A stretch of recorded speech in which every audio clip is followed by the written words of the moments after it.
دوستو، ہمارے دیش انڈیا نے 1947 میں آزاد ہو جانے کے بعد بھی کئی بار الگ الگ دیشوں سے جنگوں کا سامنا کیا ہے۔ یہ جنگ کبھی پڑوسی دیش پاکستان سے تھی تو کبھی دوسرے سائیڈ میں بسنے والے چائنا سے تھی۔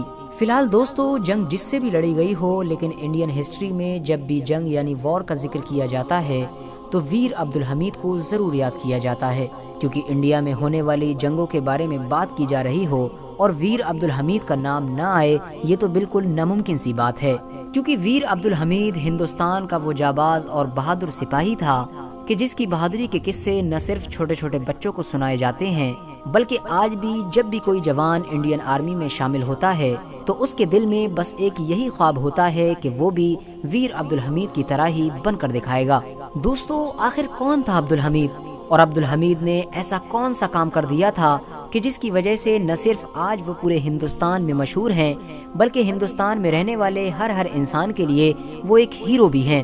تو دوستو، عبدالحمید سے جڑی اس طرح کی تمام چیزیں آج کی اس ویڈیو میں ہم آپ کو بتانے والے ہیں۔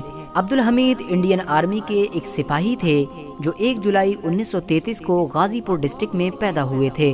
ان کے والد یعنی فادر کا نام محمد عثمان تھا، جو پیشے سے ایک ٹیلر تھے، یعنی کپڑے سلا کرتے تھے۔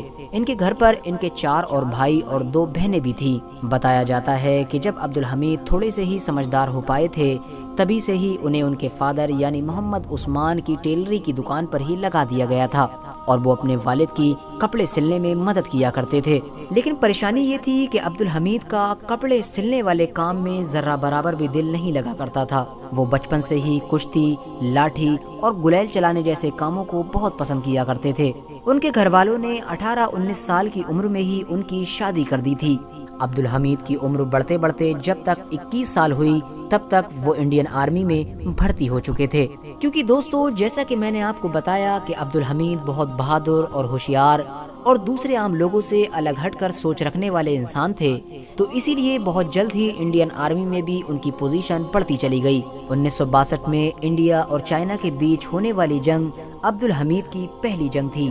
اس جنگ میں عبدالحمید نے نہ صرف اپنی بہادری کے جوہر دکھائے، بلکہ بڑے بڑے آفیسرز کے سامنے یہ ثابت کیا کہ عبدالحمید کوئی عام انسان نہیں بلکہ دوسروں سے بہت الگ ہے۔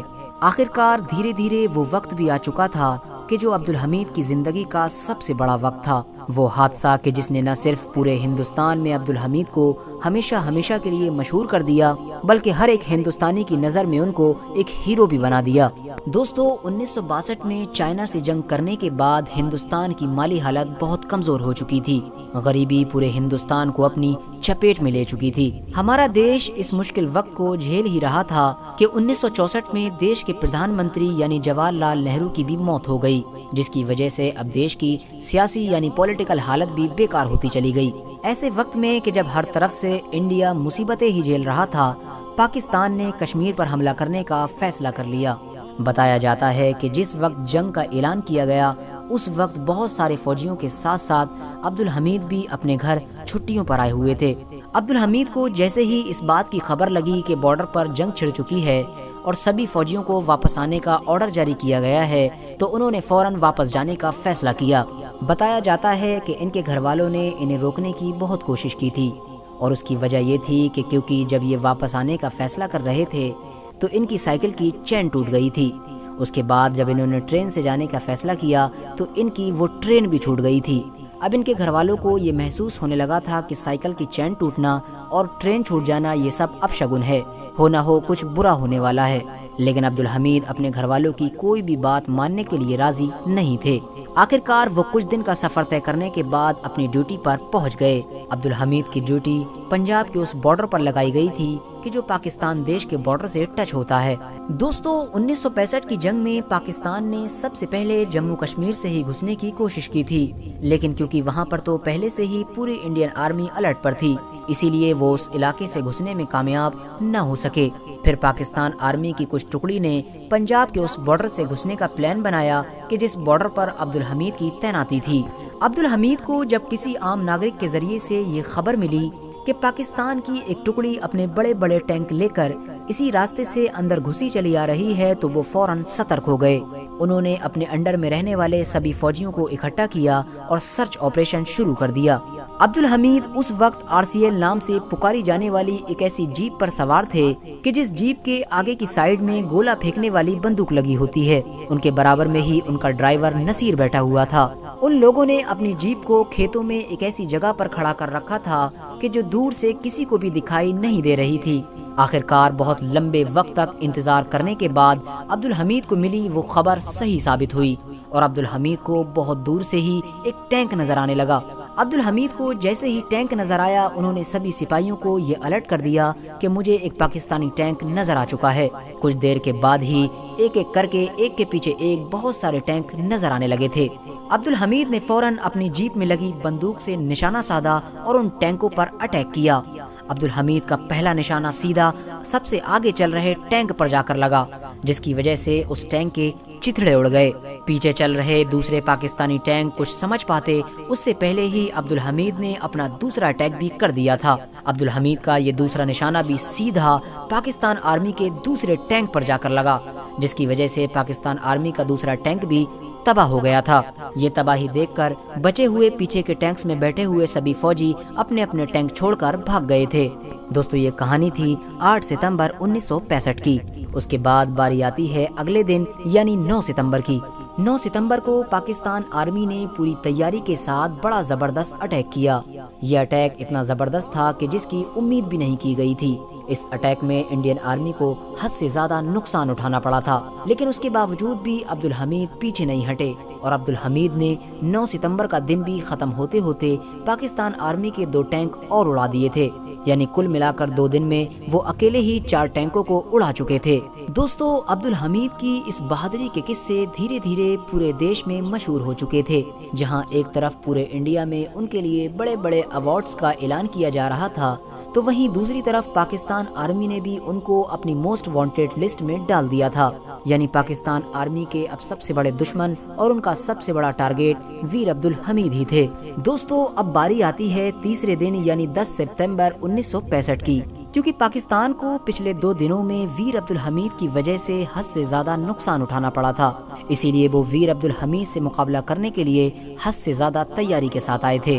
ویر عبدالحمید نے بھی تیسرے دن اپنی رننیتی کو بدل دیا تھا اور انہوں نے اپنی پوری ٹکڑی کو 3 حصوں میں ڈیوائیڈ کر دیا تھا۔ بٹی ہوئی تینوں ٹکڑیاں کھیتوں میں چھپ چھپ کر پاکستانی ٹینکوں پر اٹیک کر رہی تھیں۔ حیرانی کی بات یہ ہے کہ تیسرے دن پاک آرمی کے اتنے مضبوط ہونے کے باوجود بھی عبدالحمید پاک آرمی کے 3 اور ٹینک تباہ کرنے میں کامیاب ہو گئے تھے، لیکن بدقسمتی کی بات یہ تھی کہ اس بار پاک آرمی نے ان کی RCL جیپ کو دیکھ لیا تھا۔ پاک آرمی نے جیسے ہی ان کی جیپ کو دیکھا فوراً ان کے اوپر ایک گولے سے اٹیک کیا۔ وہ گولہ سیدھا عبدالحمید کی جیپ پر جا کر لگا، جس کی وجہ سے پوری جیپ کے چتھڑے اڑ گئے اور ویر عبدالحمید بھی اس دنیا کو ہمیشہ ہمیشہ کے لیے الوداع کہہ گئے۔ دوستو ویر عبدالحمید کی گاڑی کے جو ڈرائیور تھے جن کا نام نصیر تھا، وہ بھی اس وقت عبدالحمید کے ساتھ اس جیپ میں سوار تھے، لیکن خوش قسمتی سے اس حادثے میں ان کی جان بچ گئی تھی۔ لیکن نصیر کو آج تک اسی بات کا دکھ ہے کہ وہ بھی عبدالحمید کے ساتھ ہی اس دن اس دنیا کو چھوڑ کر کیوں نہیں چلے گئے تھے۔ انہوں نے کئی بار کئی ٹی وی انٹرویوز میں رو رو کر اس بات کا اظہار کیا ہے کہ کاش میں بھی اس دن اپنے ملک کے لیے اس دنیا کو چھوڑ کر چلا گیا ہوتا۔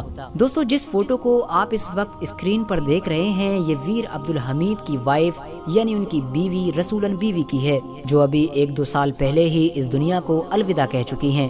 لیکن جب 2008 میں انہوں نے دیش کی پریزیڈنٹ پرتھوی پاٹل سے ملاقات کی تھی تو یہ رونے لگی تھیں اور انہوں نے رو کر دیش کی سرکار سے یہ گہار لگائی تھی کہ ویر عبدالحمید کو وہ سمان نہیں مل سکا ہے جو انہیں ملنا چاہیے تھا، اسی لیے سرکار کو چاہیے کہ وہ ویر عبدالحمید کو وہ سمان دے کہ جس کے وہ لائق ہیں۔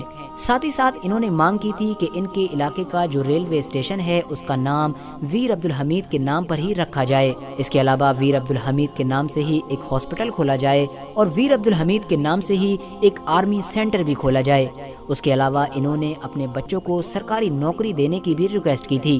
دوستو رسولن بیوی تو اس دنیا سے چلی گئیں، لیکن شاید ہی ان کی ان مانگوں میں سے کوئی بھی ایک مانگ ابھی تک پوری ہو پائی ہو۔ فی الحال دوستو آج کی اپنی ویڈیو کو ہم یہیں پر ختم کرتے ہیں۔ ویڈیو پسند آنے پر نہ صرف ویڈیو کو لائک کریں بلکہ اپنے فرینڈز کے ساتھ بھی ضرور شیئر کریں، اور اسی طرح کی نالجیبل اور ہسٹوریکل ویڈیوز ہمیشہ دیکھنے کے لیے ہمارے چینل کو بھی سبسکرائب کر لیں۔